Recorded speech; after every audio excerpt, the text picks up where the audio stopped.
का विकल्प भी समाप्त हो जाना चाहिए था। तो अज्ञानी ने क्या किया कि इस एक जीव से दूसरा जीव नहीं मरता, इस सत्य को लेकर उसने मारने के भाव अधिकता से करने प्रारंभ किए। तो वो तो उस अहिंसा के भाव से भी गया, उसको तो पुण्य भाव भी होगा नहीं, क्योंकि वो तो हिंसा में प्रवर्तमान हो जाएगा। तो ये कैसे कहा व्यवहार ने कि नहीं नहीं, मारता भी है एक जीव दूसरे जीव को, इसलिए मारना नहीं, मारने का उपक्रम नहीं करना। कैसे कहा, किस अपेक्षा से कहा? इसमें निश्चय का व्याघात हुआ क्या? कि नहीं हुआ। क्या सचमुच एक ने दूसरे को मारा? कि नहीं नहीं नहीं मारा। तो फिर क्या हुआ? क्या होता है? जैसी सभा है ना, तो ये बात आई कि एक दूसरे को सताता नहीं है, एक दूसरे को पीड़ा नहीं देता, मारता नहीं, एक दूसरे के चोंटा नहीं भरता है। आया नहीं आया? एक दूसरे के चोंटा नहीं भरता है। तब सभा में एक भाई ने क्या किया, एक दूसरे के चोंटा भर लिया। ये बात आते ही भर लिया, एक बहन ने दूसरी बहन के भर लिया। तो बोली क्या करते हो, ये चोंटे गाय को भरते हो? क्योंकि तुम सो रहे थे क्या, सुना नहीं क्या कि एक दूसरे के भरता नहीं? सुना नहीं क्या? अभी कौन भरता है? क्या तुम भर तो रहे हो तुम? तो नहीं नहीं, अभी तो कहा है आचार्य कुंकुन ने और अमृतचंद्र ने, एक दूसरे के इस तरह से कोई करता नहीं है। तो भूल है या नहीं? तो भरता भी है कहते ऐसा। तब ऐसे पापी को क्या बोलेंगे आचार्य? अरे नहीं नहीं, भरता है कहते, एक दूसरे को मारता भी है। तो कैसे मारता है? कि ये जो कार्य है, जैसे वो जो चोंटा भरने रूप हुआ ना, जिससे वो एक दूसरे का चर्म आया ना, चर्म हाथ में आया ना दूसरे के, उसको कहते हैं ना चोंटा भरना। वो कैसे हुआ वो काम? कि वो काम तब होता है कि जब एक व्यक्ति ये मानता है कि मैं इसकी चोंटा भर सकता हूँ, ये माना, तब उसने वो क्रिया, वो विकल्प किया, क्रिया नहीं की, विकल्प किया कि मैं भरूं, ऐसा विकल्प किया। तब फिर क्या हुआ कि उसके भीतर जो ये विकल्प पैदा हुआ, हिंसा का, द्वेष का विकल्प, उससे, उसके निमित्त से उसके हाथ की क्रिया हुई। विकल्प ने नहीं की हाथ की क्रिया, निश्चय ने जहाँ का तहाँ पड़ा है। जो भीतर विकल्प हुआ कि मैं इसके चोंटा भरूं, तो उस विकल्प से हाथ नहीं चला, लेकिन वहाँ विकल्प हुआ तो हाथ भी चल गया। और फिर क्या हुआ? इस हाथ ने उस दूसरे की खाल को छुआ। तो क्या छुआ इसने? क्या इसने उसको खींचा? कि नहीं नहीं नहीं खींचा, निश्चय ने जहाँ का तहाँ है। तो क्या हुआ फिर कि जब इस हाथ में इस तरह का की क्रिया हुई, तो उस दूसरे के शरीर में भी उस तरह की क्रिया हुई। अगर वह विकल्प ना हो, और वह विकल्प में अगर वह मिथ्या बुद्धि ना हो कि मैं किसी के ऐसा चोंटा भर सकता हूँ, ये मिथ्या बुद्धि ना हो, तो फिर वो मिथ्या विकल्प भी नहीं होगा। फिर वो विकल्प नहीं होगा तो उसके शरीर में ये दोनों अंगुलियों को मिलाने रूप क्रिया भी नहीं होगी, तो दूसरे व्यक्ति की खाल भी नहीं खींचेगी। कहाँ से सिलसिला चला? तो कब होता है ये कार्य? ये कार्य तब होता है कि जब कोई ये मानता है कि मैं ऐसा कर सकता हूँ, तो अब मैं ऐसा करूँ, ऐसा विकल्प जब होता है, तब सिलसिले में वो कार्य वहाँ पर इस तरह का संपन्न होता है। और इसी को हम चोंटा भरना कहते हैं, आत्मा के द्वारा। आत्मा के द्वारा जो आत्मा पर क्यों लगाए लांछन? क्योंकि यदि आत्मा वह मिथ्या बुद्धि ना करे और वह विकल्प ना करे, तो ये काम नहीं होता है। होता है नहीं, यूँ ही आ जाए, किसी के बैठे बैठे आ जाता हो, नहीं आता है ना। तो कब होता है ये काम? कि जब आत्मा उस मिथ्या बुद्धि में उस भाव रूप, उस विकल्प रूप परिणित होता है, तब किसी दूसरे के शरीर में इस प्रकार की हिंसक क्रिया होती है। इसलिए कहा जाता है कि नहीं नहीं, तू चोंटा भरता भी है। नहीं भरा? बोलो, भरा नहीं भरा? निश्चय का क्या हुआ कि निश्चय ने तो यहाँ का तहाँ है। वो कहता है कि नहीं नहीं, नहीं भरा जाता है। लेकिन ये जो कार्य होता है, ये कार्य होता किस तरह है, ये व्यवहार ने कहा। ये जो हुआ ना, किसी दूसरे के शरीर में जो क्रिया हुई और उस क्रिया से फिर उसको दुख हुआ, दुख भी हुआ, वो तो छोड़ ही गया अपन, उसके शरीर में वो खाल खींची और उसको दुख हुआ। ये दुख होने रूप जो क्रिया है, ये चली कहाँ से, ये शुरू कहाँ से हुई? ये उसके विकल्प से, उसकी मिथ्या बुद्धि से शुरू हुई। यदि वह उस मिथ्या बुद्धि और विकल्प को तोड़ दे तो वो कार्य नहीं होगा। इसलिए हम उसकी उस मिथ्या बुद्धि को और उसके उस विकल्प को चौंटा भरने वाला कहते हैं। तो कहना चाहिए कि नहीं कहना चाहिए? कहना चाहिए कि नहीं? कहना चाहिए बस। और क्या वास्तव में भरा? साहब फिर वही झगड़ा पड़ गया हमारे, तो भरा नहीं भरा, क्या हुआ? नहीं भरता है, ये बात आसमान जैसी ऊंची है। तो इसका वह अनुशीलन कर ले तो ये कार्य ही नहीं होगा, क्योंकि उसको ये निश्चय हुआ कि ये काम मेरा नहीं है। लेकिन इसने क्या कहा कि चूंकि एक जीव दूसरे जीव का इस तरह नहीं करता, इसलिए मैं तो करूं। ये यहाँ से इन्होंने कहानी शुरू की। और फिर जब इसने ऐसा भाव किया तो उस तरह की क्रिया हुई निश्चित रूप में। इसलिए इसके भाव को ही निमित्त की ओर से उस हिंसाजन्य दुख का कर्ता कहा गया। वो जो दुख हुआ ना, उसमें दुख का कर्ता किसको कहा गया? उस जीव को कहा गया। नहीं नहीं, तूने ही दुख दिया है। ये लोक में सारी प्रसिद्धि नहीं है व्यवहार किस तरह से। जितना भी व्यवहार है वो सबका सब कर्ता कर्म की भाषा में बोलता है, लेकिन और अज्ञानी भी बोलता है, लेकिन अज्ञानी को व्यवहार नहीं है ही नहीं। व्यवहार नहीं तो उसको है जो उस तरह की क्रिया होने पर भी उसका कर्ता अपने आप को मानता नहीं है और जानता है कि कर्ता कर्म न होने पर भी ये कर्म इस तरह से होता है। कर्ता कर्म नहीं है। यदि आत्मा के विकल्प में किसी भी पुद्गल परमाणु को, स्कंद को कुछ भी करने की ताकत नहीं है। पर यदि आत्मा का विकल्प ना हो तो पुद्गल में वो चेष्टा, आत्मा में यदि राग ना हो तो कर्म बंद होगा।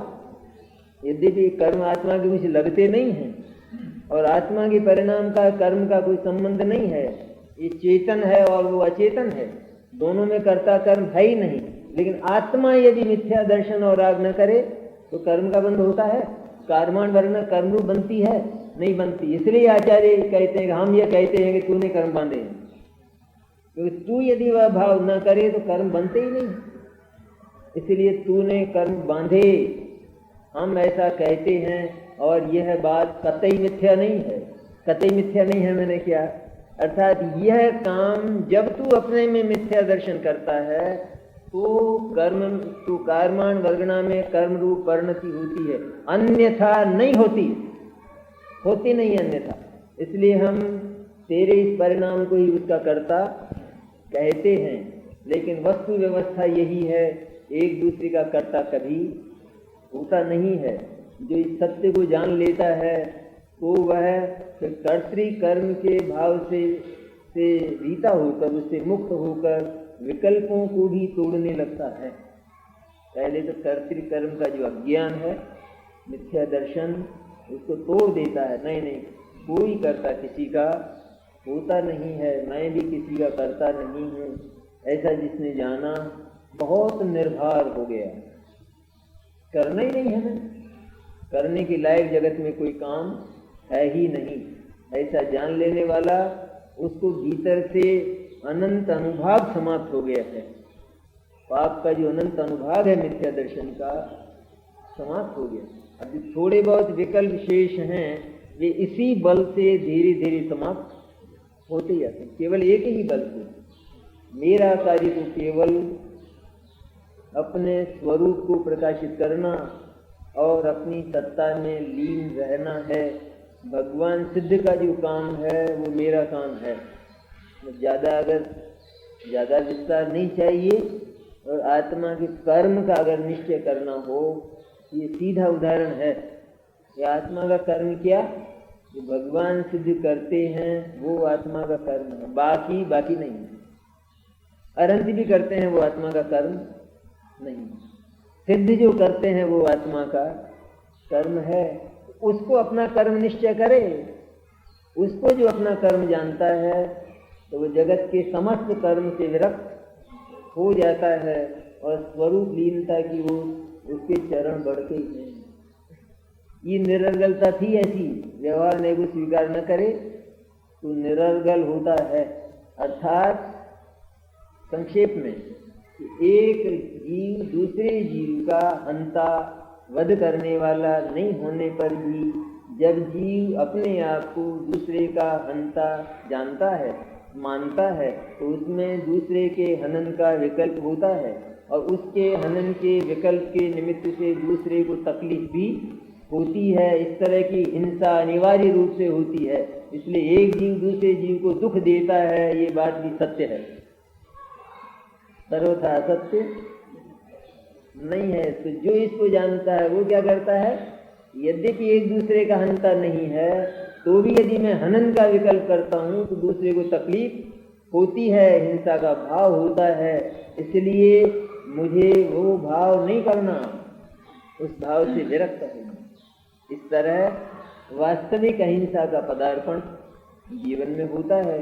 और ये जो अनर्गलता और निरर्गलता है अज्ञानियों की, वो समाप्त होती है।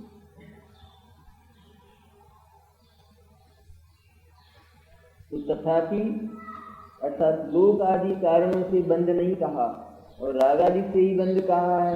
तथापि ज्ञानियों को निरर्गल प्रवर्तना योग्य नहीं है, स्वच्छंद प्रवृत्ति करना योग्य नहीं है। तो क्या योग्य है कि जो काम नहीं होता है उसकी श्रद्धा तो छोड़े ही, उसका अहम तो छोड़े ही, पर साथ में उसका विकल्प भी छोड़े। ये हुआ ज्ञानियों का काम। तो ये हुआ कि जो काम नहीं होता उसको दूना दूना करे, ऐसा करे।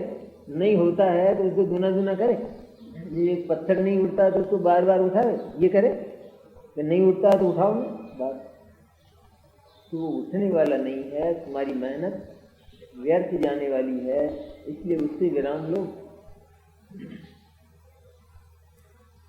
क्योंकि वह निरर्गल प्रवर्तन वास्तव में बंध का ही स्थान है। क्योंकि मैं किसी जीव को कष्ट नहीं दे सकता हूँ, क्योंकि जिनवाणी सिद्धांत ऐसा कहता है, एक जीव दूसरे जीव को कष्ट नहीं देता है, मारता नहीं है, तो फिर कष्ट देने में क्या तकलीफ है। इसलिए कष्ट देना चाहिए। कहते हैं ये बंध का स्थान है। बंध गया ना तुझको, तो ये कहा था दे नहीं सकता है तो उसके विकल्प से भी दूर रहना। काम तो ये था, उसके आगे का चरण तो क्या था कि वो भाव भी मत करना, क्योंकि तेरा वो भाव बिल्कुल पानी में जाने वाला है, मिथ्या होने वाला है। तब इसने क्या किया कि अगर होता नहीं है तो करने में क्या खराबी है, करे ना बार बार, क्या दिक्कत है इसमें। इसलिए पुनः पुनः उसके साथ अपने कर्तृत्व को जोड़ता है। तो कहते तेरे उपयोग में बंध का जन्म हो गया। उपयोग की जो प्रवृत्ति है, उपयोग की जो ये श्रद्धा है, ये सचमुच बंध का स्थान है। अर्थात ये बंध गया है कि अगर नहीं होता है तो करूं। ये कहाँ से आ गया करूं तेरे, जब उसमें नहीं होता है फिर भी तूने माना कि मैं करूं ऐसा, तो ये बंध है कि नहीं। तू जिससे बंधने लायक नहीं है, जिससे सर्वथा निराला है, उसके साथ तेरा बंधन तेरे उपयोग ने स्वीकार कर लिया, इसलिए तेरा उपयोग हिंसक हो गया। इसलिए और ज्ञानियों को क्या होता है, ज्ञानियों के वांछा रहित कार्य होता है। ज्ञानियों के कार्य होते हुए तो देखे जाते हैं, जीवों का मरण भी देखा जाता है। ज्ञानियों की निमित्तता से उनकी रक्षा भी देखी जाती है, लेकिन ज्ञानी उस रक्षा और वध के विकल्प के साथ युक्त नहीं है और उस कार्य के साथ भी युक्त नहीं है। काम होता हुआ देखा जाता है तो भी वे जानते हैं कि मैं यह काम करने लायक ही नहीं हूँ, इसलिए उस कार्य से तो उस जीव से तो मेरा संबंध है ही नहीं। लेकिन ये मेरे भीतर उस जीव के संबंध में जो विकल्प पैदा होता है इस विकल्प से भी मेरा संबंध नहीं है। मैं तो इस विकल्प का भी करता मैंने स्वामी।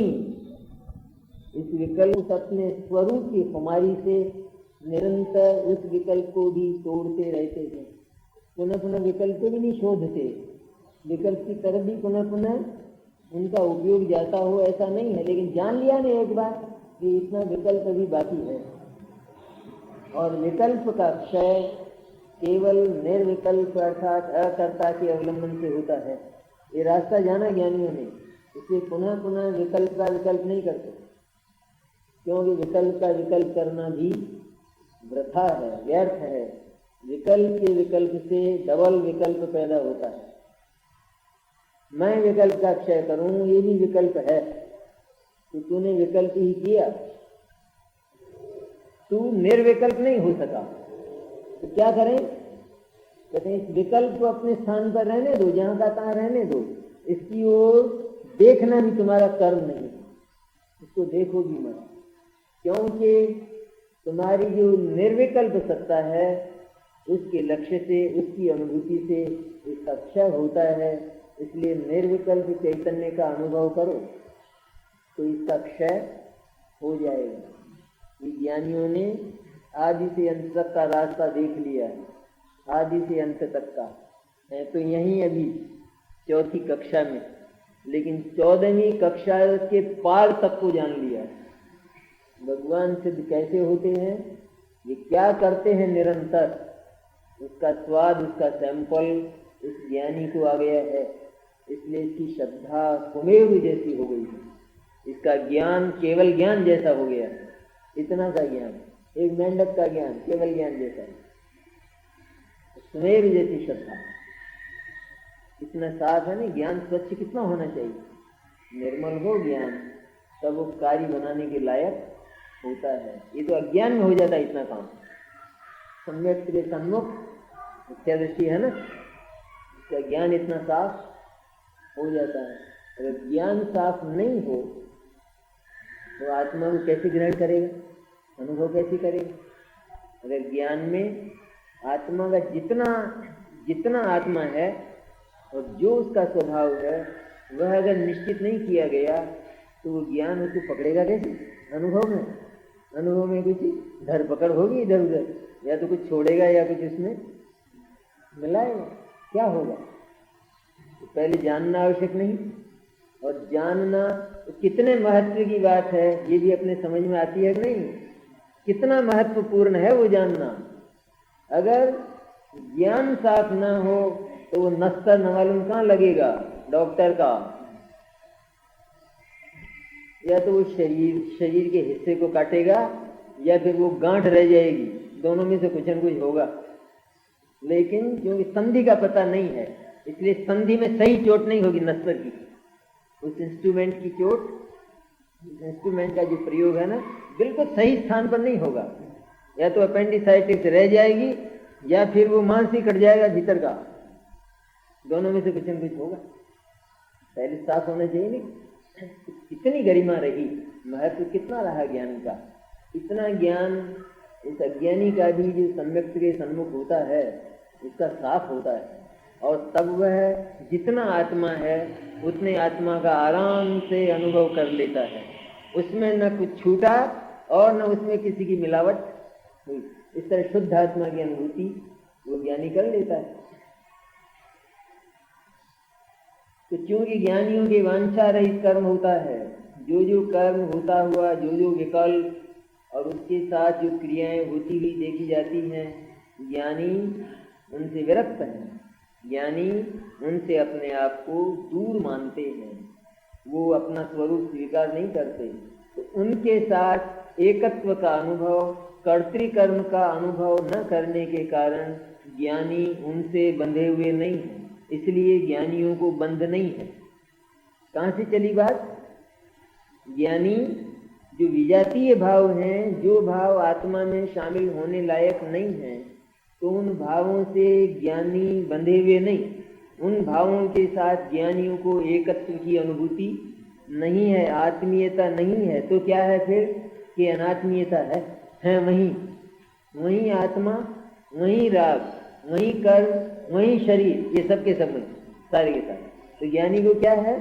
ज्ञानी तो जितना आत्मा है उतने को आत्मा जानता है, शेष को आत्मा नहीं जानता है। इस तरह भीतर ही भीतर इसने दो टूक कर लिए हैं। अर्थात अज्ञानी भीतर ही भीतर जो एकत्व का अनुभव करता है, ज्ञानी ने उस एकत्व को चोट लगाई और उस एकत्व को तोड़ दिया है, तो अब उसको दो नजर आते हैं। ये दो नजर आना, इसका नाम निर्बंध।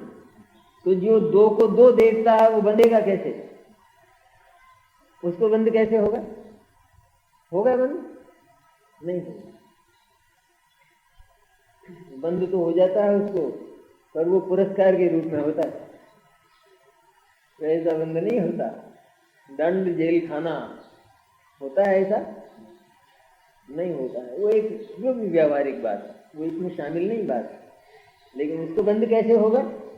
जो बिल्कुल दो को दो जानता है और दो देखता है, पराये के साथ जिस पर अपना अधिकार नहीं है और जिसके साथ अपने स्वरूप की कोई समता, अपनी सूरत शक्ल मिलती नहीं जिससे, तो उसके साथ जिसने एकत्व तोड़ लिया, आत्मीयता तोड़ ली, तो उसको बंद कैसे होगा? ये भीतर से ही बंधा हुआ नहीं तो बाहर कौन बांधने वाला है? किसी की ताकत है, किसी की शक्ति है कि बांध ले इसको कोई? इसलिए ज्ञानी निर्बंध होते हैं। निर्बंध होता है जैसे जो सही व्यवसायी होता है तो उसकी निर्बंध प्रवृत्ति होती है ना हमेशा। जब हल्ला सुनता है कोई तो घबराता है क्या? नहीं घबराता है। क्यों नहीं घबराता है? होगा, मेरे को क्या तकलीफ, कोई आवे, अपने को कोई तकलीफ नहीं है। और जिसके यहाँ घसड़ पकड़ हो वो घबराता है। ज्ञानी कहता है कि मैंने तो एक अणुमात्र से भी अपना ममत्व समान, अरे अणुमात्र क्या है, तो ये मेरे भीतर उत्पन्न होने वाले जो विकल्प हैं उनसे भी मैंने सर्वथा ममत्व तोड़ दिया है। अब ये पढ़े रहे तो तकलीफ क्या? मैं तो उनसे ममत्व, अमानत है किसी की, मुझे तो शुरू से ममत्व नहीं है, पड़ी है मेरे घर में पड़ी है, लेकिन है अमानत। मैं जानता हूं कि मेरी नहीं है और सार संभाल करता हूं उसकी, उसको उठाता भी हूँ, धरता हूँ, उसकी सफाई करता हूँ, उसको सुरक्षित रखता हूँ, ये सब करता हूँ।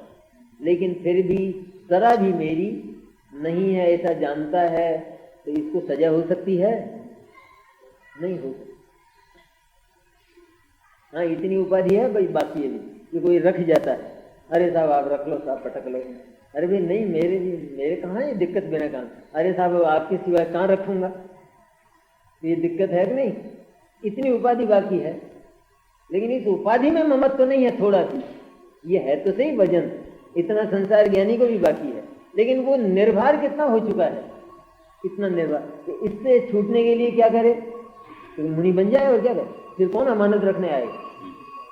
इससे अगर मुक्त होना है, इतना व्यवहार बाकी है, इसलिए इतनी उपाधियां, इतना भार देखा जाता है, फिर भी जो मुख्य भार था वो समाप्त हो गया। इसलिए ज्ञानी निर्बंध कहा जाता है। निर्बंध है वास्तव में, आचार्य कहते हैं निर्बंध है, तुमको बंधा हुआ दिखता है, तुम्हारी आंखों में रतौंध है, पीलिया है तुम्हारी आंखों, तुमको ज्ञानी बंधा हुआ लगता है, बिल्कुल निर्बंध है। इस पर वजन दिया आचार्य, जो ज्ञानी को बंधा हुआ देखता हो उसको ठपका देते हैं, तेरी नजर साफ नहीं लगती, या तुझे कोई पक्ष लगता है, तुझे ज्ञानी के प्रति कोई द्वेष लगता है, इसलिए तू बोलता है, बनता तो है वो सारा करना नहीं। वो गोमर सार बोलता है कि तुझे गोमर सार का पता नहीं है, लेकिन तो गोमर सार क्या कहता है तुझे मालूम नहीं है बात।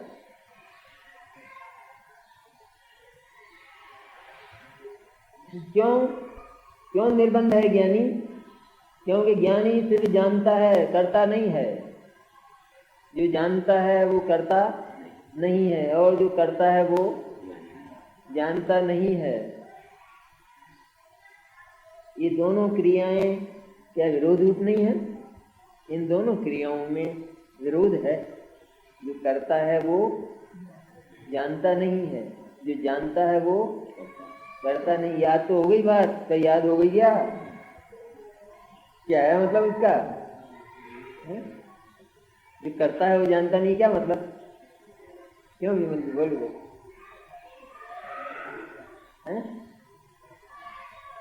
जो करता है वो जानता नहीं है। उसका अर्थ क्या है कि जो अपने आप को शुद्धात्मा के अतिरिक्त, सम्यक दर्शन ज्ञान चारित्र के अतिरिक्त किसी अन्य को अपना कर्म जानता है तो वो कुछ जानता ही नहीं है। क्यों नहीं जानता है? क्योंकि जो उसका कर्म नहीं है वो उसको अपना कर्म जानता है। तो उसने जाना क्या? कुछ जानता है वो तो कुछ नहीं जानता है, बिल्कुल नहीं जानता है। क्योंकि जो संयोग उसके कर्म नहीं है वो उन संयोगों को अपना कर्म जानता है। संयोग के साथ होने वाले भाव वे इसके कर्म नहीं है और वो उनको अपना कर्म जानता है। तो जो उसके कर्म नहीं है वो उनको अपना कर्म जानता है, अपने को कर्ता जानता है। तो उसने जाना कुछ क्या है? लोक में ऐसा है कि आत्मा शरीर का करता है, ये तो नहीं है। तो फिर जो जानता है कि मैं करता हूँ तो उसने जाना कुछ? जो जानता है उसके कर्तृत्व का अवसान होता है, और जिसको कर्तृत्व बाकी है उसने जगत का कुछ भी नहीं जाना है। क्योंकि जो वस्तु स्थिति नहीं है वो तो उसके विपरीत जानता है। ये वस्तु व्यवस्था है क्या कि दो पदार्थों का कोई संबंध है ही नहीं। और ये क्या करता है अज्ञानी? ये तो संबंध जानता है। तो क्या जाना फिर इसने? संबंध नहीं है और इसने संबंध जाना, तो इसने कुछ जाना क्या? ये जानता ही नहीं है, ये तो करता है अर्थात कर लेता है कि नहीं करता वरता कुछ नहीं है। तो फिर क्या करता है कि मैं करता हूं ये मानता है। ऐसा इसमें जाना कैसे नहीं कि अगर ये जानता तो अपने कर्तृत्व को छोड़ देता, विसर्जन कर देता उसका। क्योंकि कर्तृत्व परस्पर जगत में नहीं है, इसलिए जो जानता है उसके कर्तृत्व का विसर्जन हो जाता है। अर्थात सचमुच मैं करता नहीं हूँ, ऐसा जब ज्ञान ने जाना तो वह अकर्ता हो गया। उसने कर्तृत्व को छोड़ दिया और वो सिर्फ जानने वाला रह गया। और जो करता है वो जानता है कि नहीं जानता है? क्या जाना उसने? जो वस्तु व्यवस्था है उसको तो जाना ही नहीं, उसे विपरीत जाना है। कर्तृत्व है नहीं और कर्तृत्व जानता है। तो क्या जाना इसने कि नहीं? हम इस जानने को जानना नहीं कहते हैं, हम इस जानने को कर्तृत्व कहते हैं।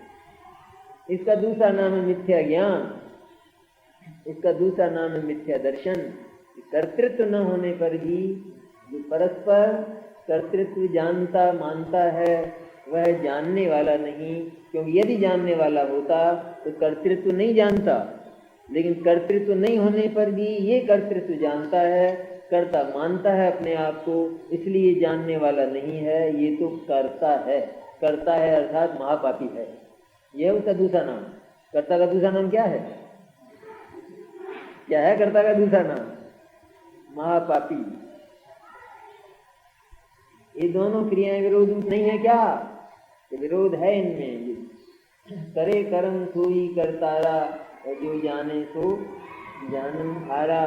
जाने सो करता नहीं कोई, करता सो जाने नहीं कोई करता सो जाने नहीं कोई। तो कुछ तो जानता होगा दुनिया में, तो ये चश्मा मेरा, ये तो जानता है बेचारा, इसमें क्या झगड़ा पड़ गया? ये चश्मा है इतना तो जानता है, ये जानता है कि नहीं? क्यों मदन जी, जानता है नहीं? ये चश्मा है तो नहीं जाना उसने, तो क्या इसके क्या भैंस जाने? क्या जानता तो है ना? देखो इनको तो जानना बाकी है अभी। जाना उसने? क्यों नहीं जाना? बोलो क्यों नहीं जाना? क्योंकि ये चश्मा है, ये जानने के साथ वो ये भी जानता है कि ये चश्मा मेरा है। नहीं जानता? और इसको किसी आत्मा ने बनाया है, ये भी जानता है कि नहीं? नहीं जानता। अज्ञानी जानता है कि नहीं? ये आत्मा नहीं हो तो चश्मा बने? तो उसका कथन सच्चा है झूठा? आत्मा नहीं हो तो चश्मा बने क्या? नहीं बने। शरीर बना देता है चश्मा, और ज्ञान नहीं हो तो चश्मा बनेगा? तब फिर आत्मा ने बनाया नहीं बनाया? क्या नहीं बनाया आत्मा ने? ये आत्मा चश्मा बनाने का धंधा करता है, और तो सब नहीं, और कोई काम नहीं उसके पास। तो वही बात है वो निमित्त नैमित्त की जो प्रणाली है उसमें चश्मा इस तरह बनता है, लेकिन आत्मा तो उसको छूता भी नहीं है। इस बात को जो जानता है वो कर्तृत्व छोड़ देता है, फिर भी चश्मा बनता रहता है, चश्मा का बनना खत्म नहीं होता है। ज्ञानी की अगर फैक्ट्री हो चश्मे की तो चश्मा बनना खत्म नहीं हो जाएगा, ये जानते ही चश्मा बनता रहेगा और ज्ञानी जानता रहेगा कि मैं बनाता नहीं। ऐसा इसलिए वह विरुद्ध क्रिया ज्ञानी को नहीं होती, अर्थात वो सिर्फ जानता ही है, करता नहीं। शाम को